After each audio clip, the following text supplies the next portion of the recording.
May 21.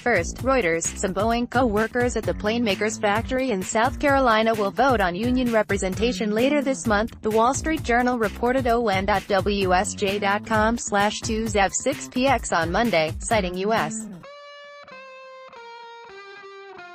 labor regulators. The National Labor Relations Board has ruled that 178 technicians at the Boeing facility, which produces the 787 Dreamliner jets in North Charleston, can vote to join the International Association of Machinists union. Workers are set to vote on May 31. The move comes more than a year after 74% of the about 2,800 hourly staff at Boeing's South Carolina plant voted against RIA.RS/2x3I8S joining a union. The National Labor Relations Board and Boeing were not immediately available for comment.